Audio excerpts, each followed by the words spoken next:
Hey everyone, this is Tim and this is another Community Spotlight, my series on the creative coding, or in its broadest sense, the creative coding community that I stream or I publish and broadcast here on YouTube.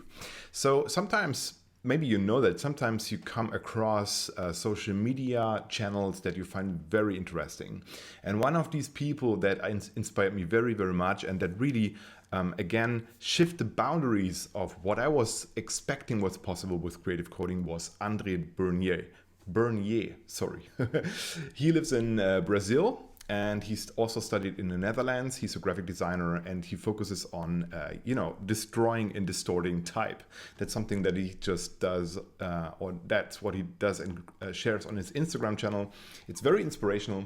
I think it's very smart how he just does that. He works a lot with vector graphics, vector math. I have to just adjust my microphone quickly here. Hope that didn't do too much noise. And it's super inspirational. That's what I want to share with you. Before we get into this thing, I would like to tell you that that if you want to support this channel and my personal e-learning platform that I built on rodenbröker.de, which is my website, where I share dozens of courses, hundreds of lessons about creative coding. It's a well constructed, well-designed curriculum for creative coding, very low level. It's a very good access for people who have never coded before, but come from the sphere of, let's say, design and, conceptual design, communication design, graphic design, whatever. This is for you. So if you're interested in that stuff, just go to patreon.com/timrodenbröker and you can become either a supporter or even a student, which gets who gets full access to our courses. All right, perfect. I wish you great fun with Andre's video. And again, thank you so much, Andre, for recording this one for us. I'm excited to kick this off and watch it. Let's do this now. Hello, everyone. Before anything, I want to thank you, Tim, for sharing this space with me. It's really great to be able to communicate to your audience throughout this YouTube channel and have an English spoken talk available as well. So my name is André Burnier. I'm a graphic designer. I graduated in 2009 at my bachelor's at graphic design at FAP, which is a university here in São Paulo. And later on, in 2016, I graduated my master's at AKV St. Joost, which was in Netherlands, in Breda. And since then, I came back to Brazil and I started to develop my skills into programming. And I don't know, nowadays I'm between these two lines of graphic designer and creative coder, which nowadays I still believe I'm a graphic designer who's quite good at logic stuff, so he's able to code something, but not so much as a creative coder yet, but more of a graphic designer, I think, because of my whole studies things. Anyways, so since I came back, I started to develop this taste to bully typefaces, which I'm calling here a research, but it's a nice way to say this is a nice thing, like I'm just kidding. I've been doing it for 3 years and it's really fun, and I'm intending here on this presentation to share with you guys a little bit of my research of the different things I've done so far. And at the same time, I'm gonna present you 10 ways to distort typeface. I'm gonna do my best to present 10 ways to present code without actually showing the code, just because I feel like presenting and trying to explain code with code is really difficult. So I'm always trying to find out interesting ways to share code, the logic behind the code without actually getting into the code. And by the end of it, we're going to do a quick live coding, which I'm going to show a little bit of how I do vector distortions on typefaces. All of this was done with processing, so 10 ways to distort typefaces with processing, I guess. Anyways, So there's basically two methods to distort typefaces as far as I've researched. The first one is probably the easiest one, which is working with Raster, which is pixel based, and then we can work with the processing tools like P graphics. We can cut it, reposition, distort it, and voila, you have a broken up typeface. And the second method, or the second way of thinking it would be with vectors. Now, processing does not have a native way of converting typefaces into vectors, so we need to use this library named Geomerative, which converts a font file into points. And with this, we can work with p-vector, which is a great way to distort stuff using vector math, and we reposition these vectors and we have a distorted typeface. And by the end of this presentation on the live coding, we're going to see a simple way of doing the vector method, let's say. So stay tuned, I guess. Okay, so the first thing I want to show you is this little fun and quite simple, I guess, method, which is cutting off an image into different pieces and then repositioning them.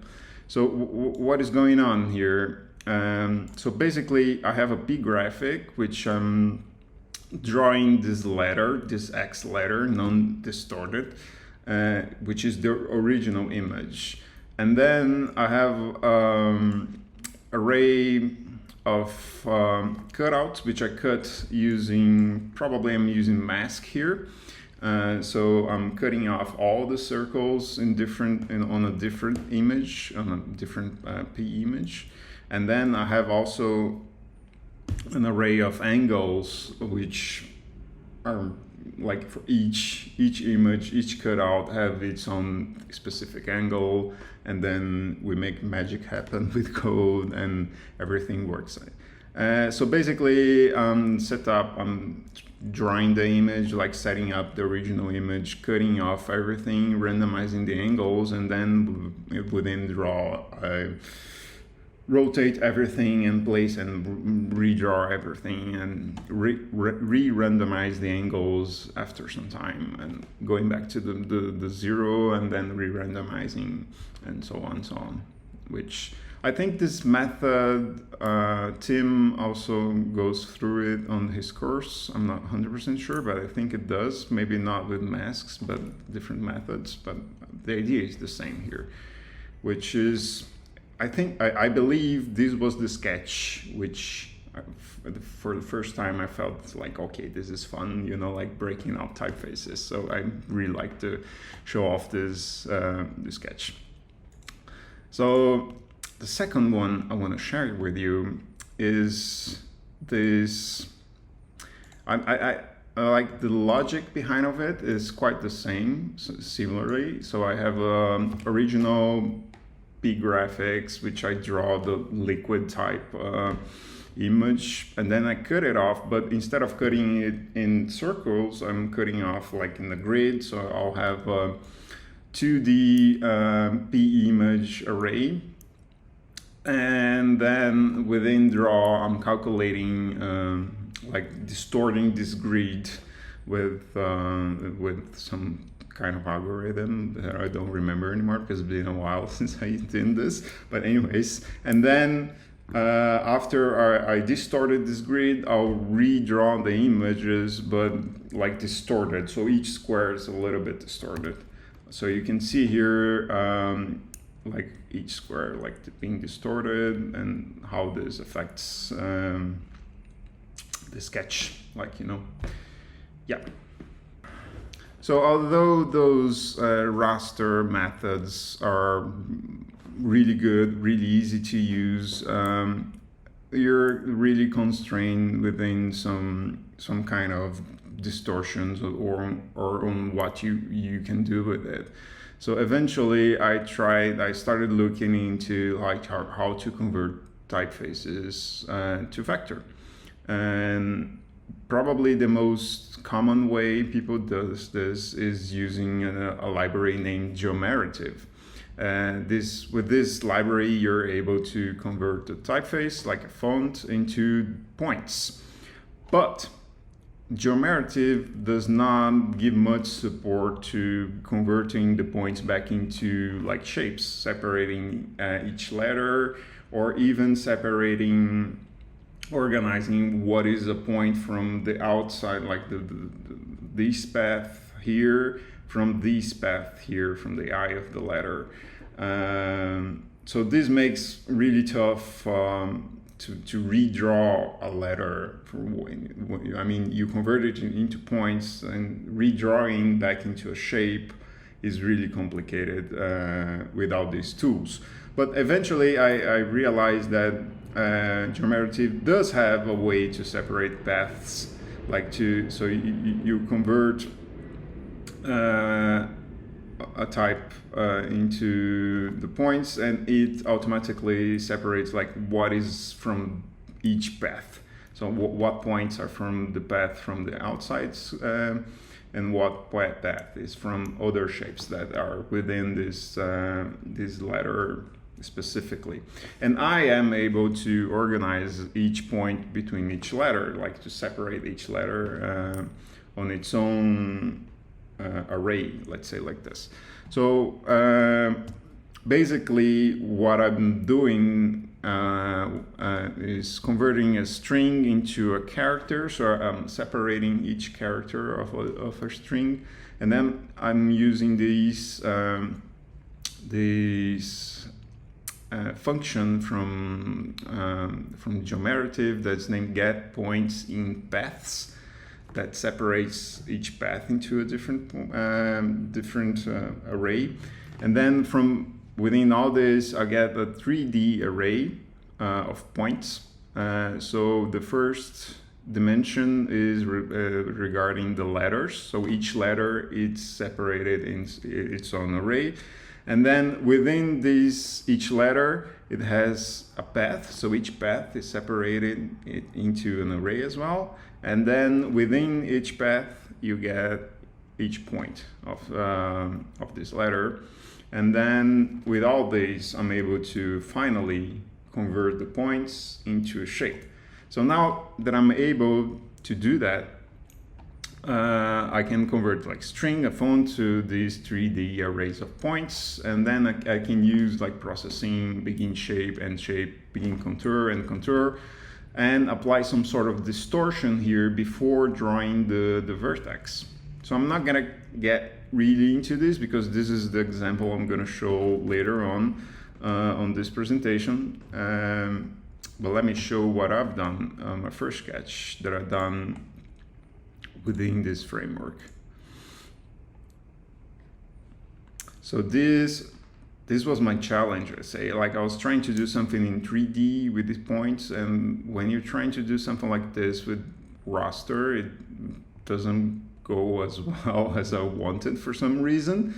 So anyways, I'm converting the typeface, these letters, like the blue letters, into the points, and then because I'm running a 3D sketch here, I'm repositioning these points within the 3D universe dimension, let's say like this. And then I apply this kind of distortion to make it look like this, which is quite nice, pleasing to watch, I'd say. So yeah, this was the beginning, you know, like this was the first sketch I've done using this technique, and we're gonna see how it evolves, how it iterates itself from each sketch to the next one. So after that, I started to look into different ways to distort typefaces. So this is a fun sketch. This is the effect we're actually gonna do in the live coding later on. So what is happening here? So imagine we have like a lot of points, because these letters, like if you see here, we can see like a little bit of these points. So each letter is composed of a lot of points, like a lot of points. When I get really close, you can see them here. But if I keep myself a little bit away from them, like you don't even see them. But this is why we can like distort even like the straight lines, because there's a lot of points shaping these straight lines. So imagine we have a straight line here and our mouse is placed around here, and we have like this sort of radius that we define for the mouse activity to happen. So if the mouse get close enough from this point, so if the points are within the radius, the distance from the point will be displaced like in the direction from the mouse and the point. So it's a little bit complicated to explain. I'm doing my best here. So okay, we have the point, we have the mouse, and we have this distance. We use this distance to calculate if the point is within the mouse range. And then after that, we use this same distance or the same direction, which is calculated using vectors, which we're going to see later on, to displace this point further, like in the same direction, sort of. So the closest it gets to the mouse, the further it's going to try to distort. The fifth way, like from this sketch, this is a fun, tricky thing, because I was trying to distort the typefaces naturally, like in the sense like making something like this, like, you know, like flow it. So what I'm doing here, like this is not really appropriate way to show both screens. I know, I'm sorry. What is happening here, like each letter knows where's the center. So here's the center, for example, and each point moves like either on the direction to the center of the letter or away from the center of the letter. And these calculations happen regarding to noise. So I'm using noise to set up like how much this point is going to move outside of the letter or inside of the letter, to in the direction of inside or outside. And here in the sketch, of course, like I'm drawing a lot of J's, like a lot of letters, like each line here is a little different layers. It's a little bit more complex than what I'm showing here, but it doesn't matter. The logic is sort of like this. I was trying to make a letter expand or contract within itself, which kind of worked at this moment. Anyways. So after a while, like these sketches I'm sharing like are happening throughout some months and months of iterating and trying different things, you know. So after a while, I was looking into like user interaction, like how can I make these things like not only animating, not only like doing something animated, but actually using the user as an agent of animating it, like how to distort it with the user being the one who distorts it. So I did this sketch, which I really love it, to be honest, was one of my favorites all time. And the idea here is, yes, I mean, the user clicks and drags and deform the typeface, and the type returns back to normal, like actually saying, no, you're not going to distort me, I'm going to go back. Anyways. So the idea here is each point, things are getting a little bit more complex as well, of course. So I have a mouse object, which I'm storing the position of the mouse, the speed of the mouse, and the radius. And I have each point is also a different object, which stores the position, it stores its original position, and it has some sort of timer that after a while it knows it needs to get back to the original position. And how the program works is like if the point is within the radius of the mouse and the mouse is clicked, the position of the point is updated with the speed of the mouse. So whatever when the mouse is moving to, the position is going to be updated into that direction specifically, which was a nice way to simplify things a little bit, to calculate how to, like, dragging stuff. So I just need to calculate the speed of the mouse once each frame, and then if this point is specifically within the radius, it adds to the position the speed of the mouse, and then voila, you have it moving together with the mouse, which was fun. Anyways, it's starting to get like a whole new layer of possibilities here. Like, what else can I do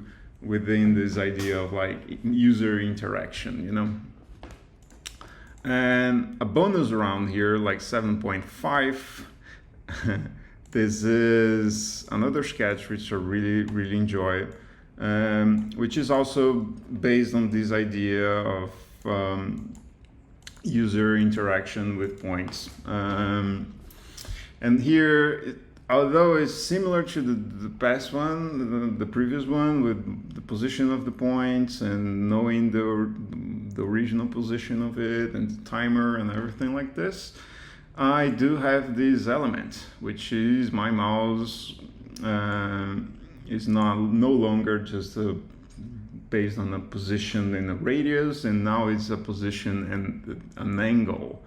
And the trouble here is like finding if each point is on which side of this line, like if it's on the right or on the left, or on top or on the bottom, like how do you find out which point is in which position related to this mouse position and angle?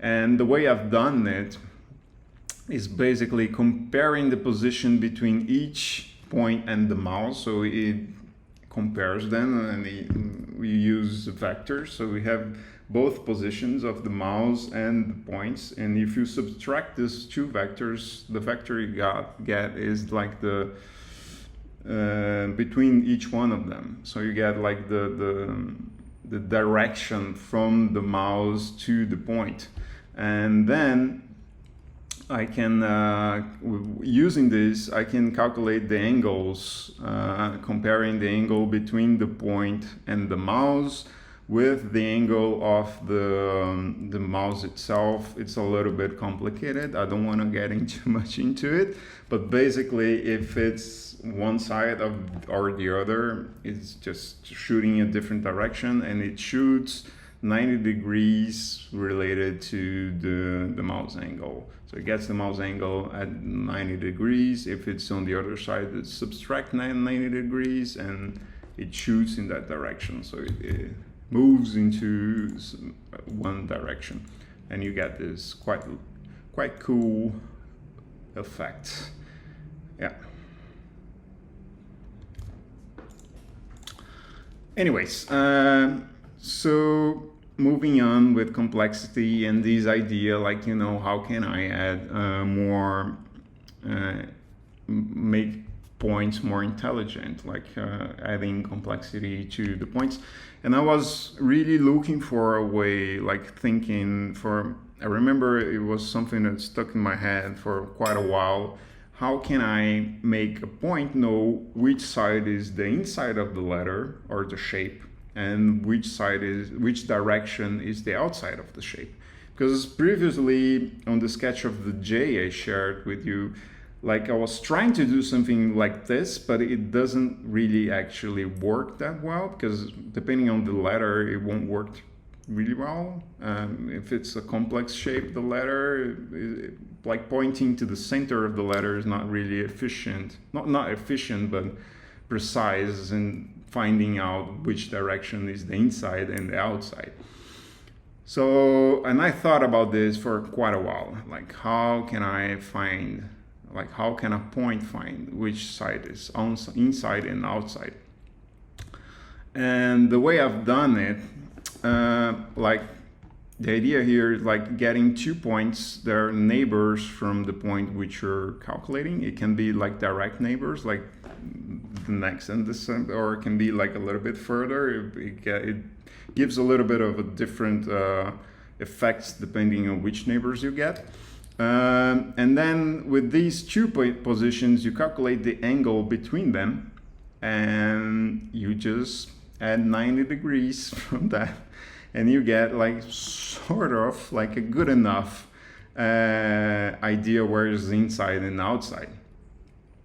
And one example that I use this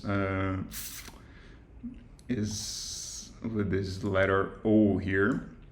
So each point here knows where it's on inside or outside. It doesn't really matter if it's on the outside shape or outside path or the inside path here, but it knows whether it's inside or outside. And here I'm using noise again to calculate how much this letter is gonna go inside or outside, like how much is gonna distort it.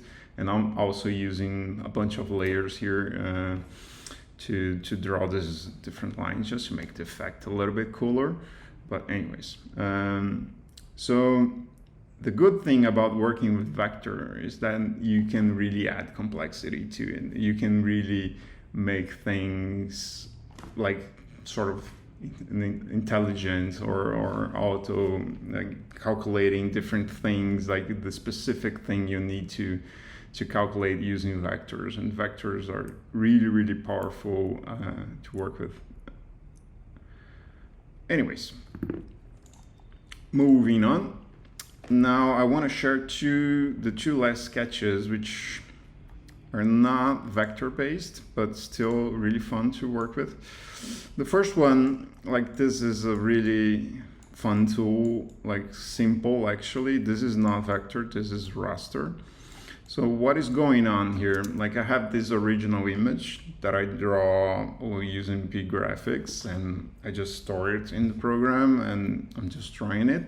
And then when I make a selection, the processing cuts out this area here, and when I drag, it's drawing this cutout a lot of times. So it gives this impression, you know, like this, that is being distorted, but it's not really being distorted. It's just like a stamp running lots of times on top of each other that gives this impression of being distortion, you know, like, which is fun. I think is a really easy and interesting way to distort typefaces using raster with no like advanced techniques. That like, I mean, the hard part here is like programming, making this logic between cutting and dragging, making the selection and dragging the selection, which can be a little bit painful, but it's not that troublesome, I guess. Anyways, it's a fun, nice way that I wanted to share with you guys. And also, lastly, this is an overcomplicated way to do it, but I felt like it was interesting, you know, to show different ways of thinking, ways of thinking programming in general. So what is going on here? Like this is a different effect from everything I showed. So basically, at the start of the programming, I'm making an array of this typeface, this image of resist, just like turning within itself, like, you know, like through like the full go around within itself. And I start all these frames of this animation of turning itself with the array list of P graphics. And then at each draw loop, there's a noise algorithm for each pixel. Well, you can see like it's like low resolution here because of a reason. Otherwise, my computer wouldn't be able to render it in the speed I wanted. So let's say that each pixel, the fake pixel here, like the big pixel, is calculating a noise value for each frame, and then depending on the noise value, it gets a different frame from the animation. So it's like time travel algorithm, and this is a little bit. It's a little bit of how do you say it? Shader, like it's a shader way of thinking. There's a method of using shaders that thinks sort of like this. So it's just, I know I wanted to share this just because I feel it's a very unorthodox way of thinking with a really cool result. And of course you can do this with any kind of image. It doesn't need to be a word specifically. It's just the writing and distorting stuff is my pleasure. So, you know, anyways. So now I want to do a quick live coding here, just for the fun. The idea is to code this quick sketch using the vector method, just as an introduction for you guys to understand a little bit how it works. Hope it's fun. Anyways, let's open a new sketch. Let me change a little bit my typeface so you all can read it. So first off, I'm gonna set my setup and my draw, and we are going to set up a size. I'm gonna say 100 by 100, and I'm going to draw my background. I'm gonna draw it white. Okay, I like to play everything every time, just make sure everything's all right. So we need to import our library, geometrative library.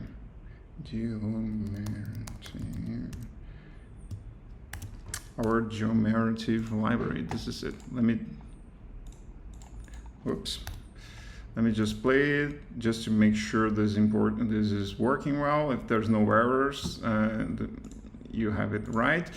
If you don't have geometrative installed, you can import library here, add library, and then you search for geometrative and install it before we do this sketch. Anyways, so now we have our library working. I'm just gonna start by storing the global variables for the points, and we're going to use a specific geometrative kind of variable which names our point, and we're going to save a double 2 dimensions array which I'm going to call points. Okay, now we have points set it up. We can calculate and separate the letters into these points. So first things first, I'm gonna save a string which I'm gonna call text, and we are going to set up this string as O, just the letter O for now, and we are going to set up also a size for the letters, I mean the text size, and I'm gonna set up for 700 for the text letter. So first thing we need to do before anything, we need to start the geometrative library. So the way we do it is like this. then it's good to go, I guess.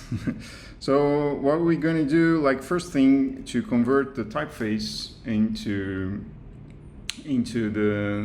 points.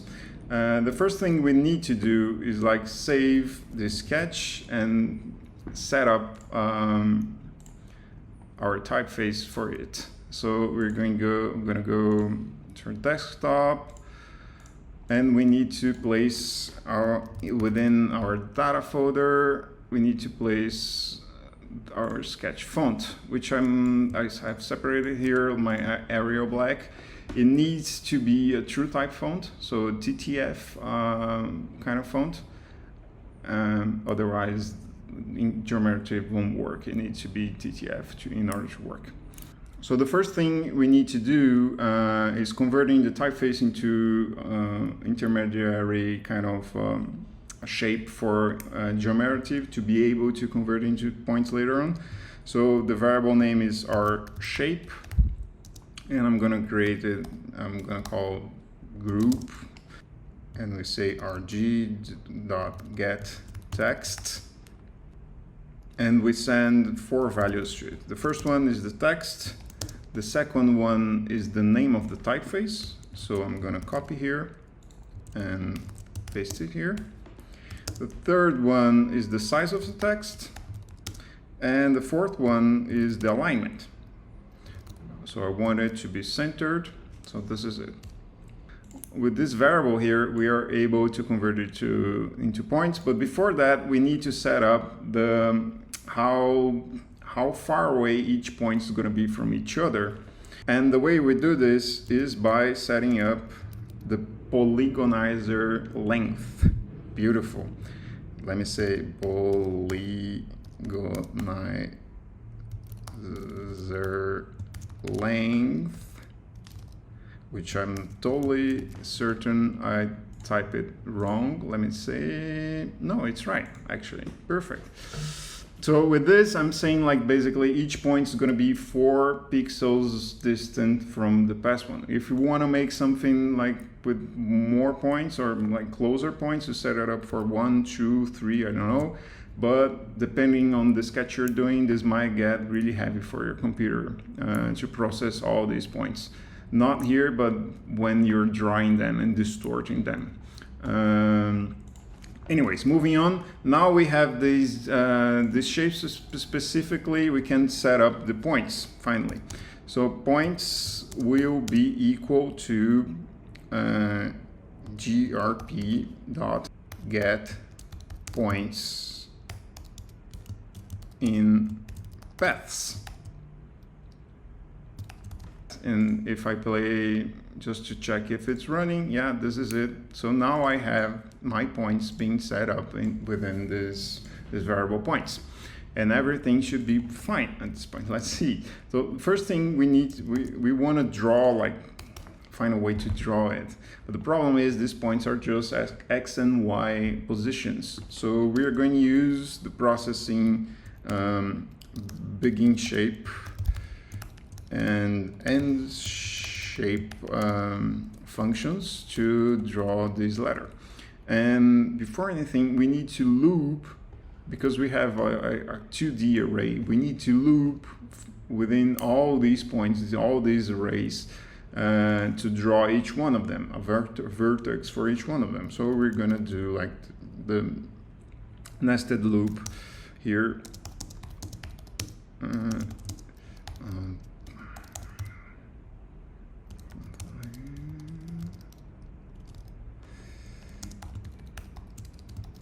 And the second loop for the second dimension.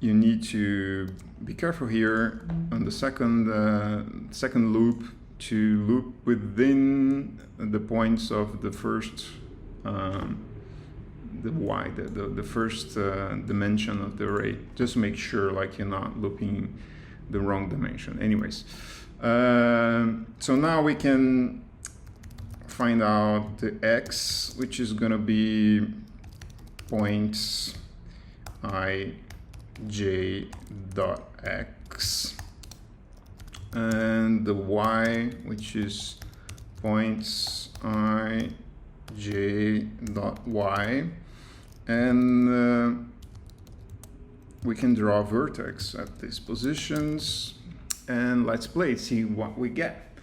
And we got nothing. Why is that? Like, you can see something happening here at the top, right? Like this slide, you can see a little bit of the O.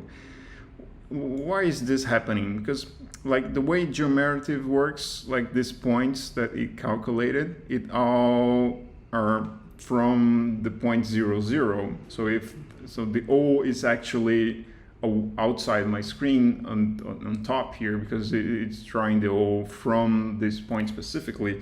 So to fix this quickly, we can translate the screen to the center and the X value, and a little bit more than the center and the Y value. So now we should be able to see the whole letter. Okay, great, beautiful.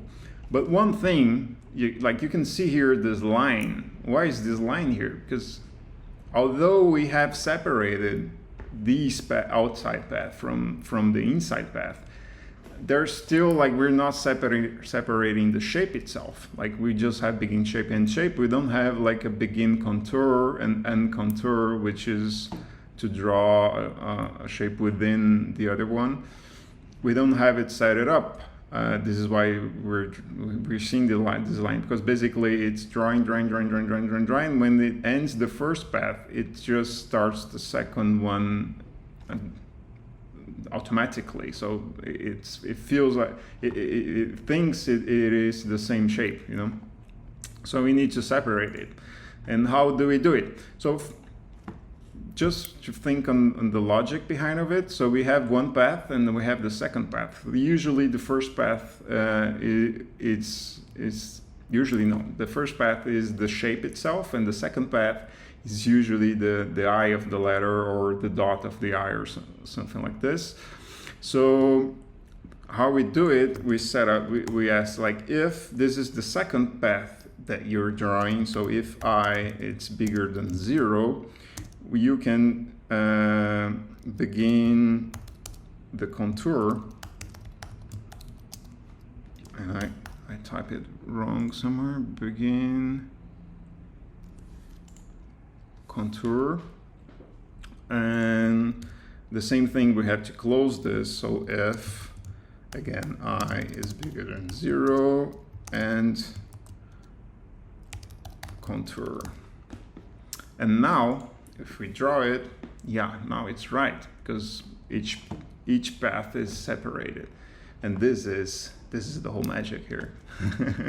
Anyways, so let me just set it up a little bit better.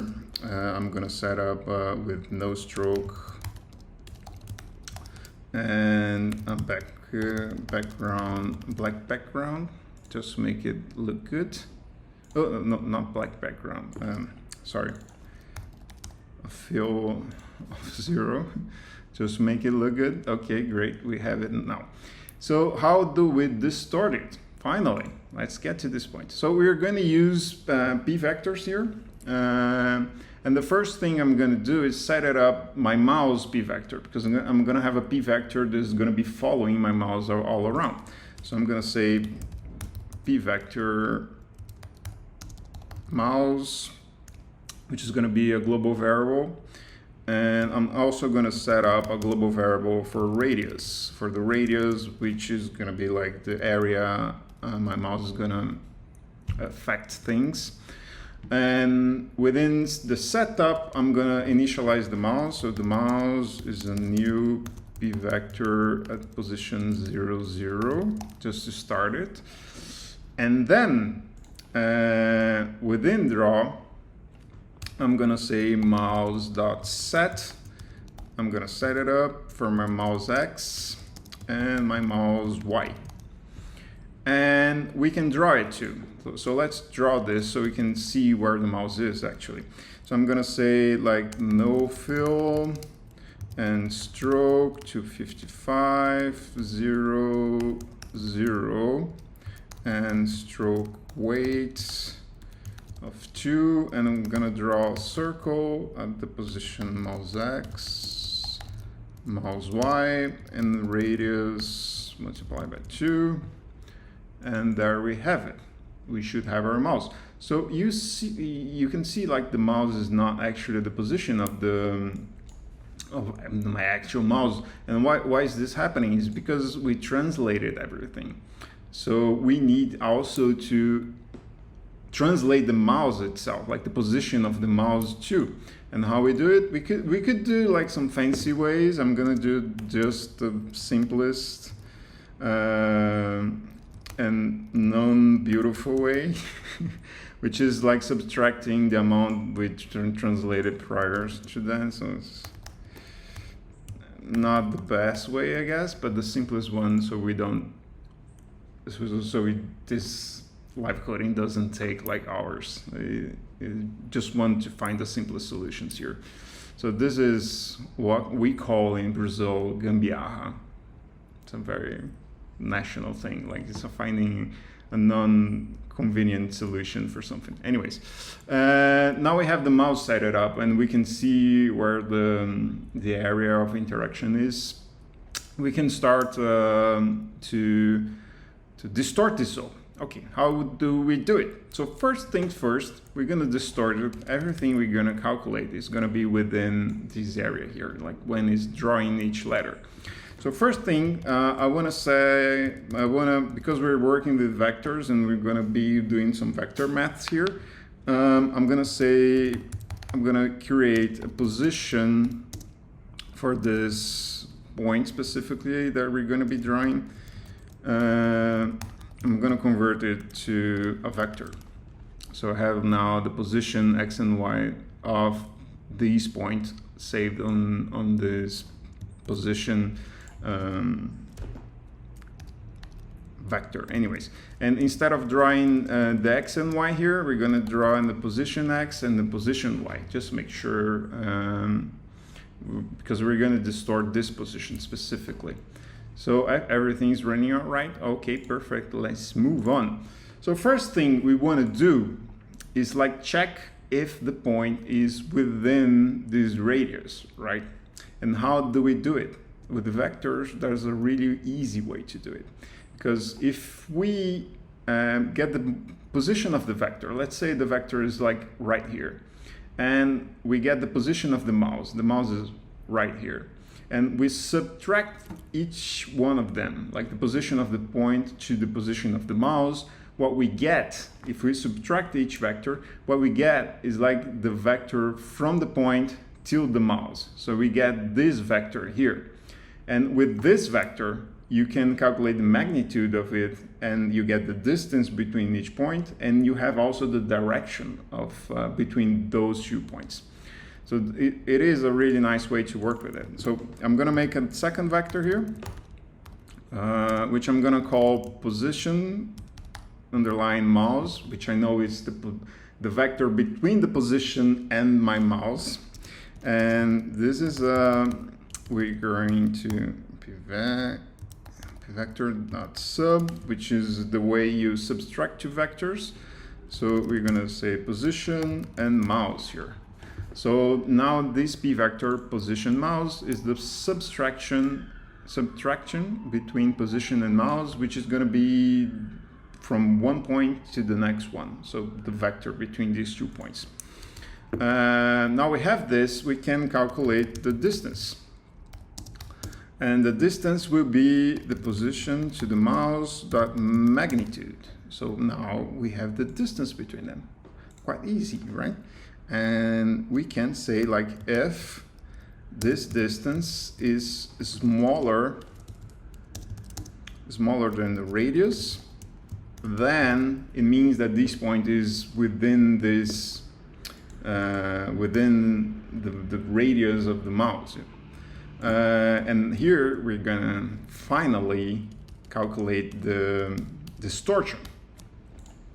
So how we're going to do this distortion? We're going to, first off, we're going to set up a new magnitude, like how much is going to distort, how great the distortion will be, and this will be a matter of fact of like how distant it is. If it's really close, it's going to be a big distortion. If it's far away, not so big distortion. So we can use map to it, and we're going to save it on a float. I'm going to say M for magnitude. I'm going to say map the distance, and this distance goes from 0 to the radius, and I want to set it up. If it's 0, it's going to distort 100 pixels. If it's till 0, like if it's on the radius, it's not going to distort anything. And now we can use this position to mouse vector we calculated prior because we know already the direction as well. We can use this own vector to calculate the distortion, just because it's going to be easier. I'm going to say pose mouse is going to say set magnitude, and we're going to set up the magnitude to this magnitude we calculated. And finally, we're going to say position, add the position to the mouse. So when you add two vectors, it's like placing them on each end. Adding, like you have this vector and you have this vector. If you add both of them, this is terrible.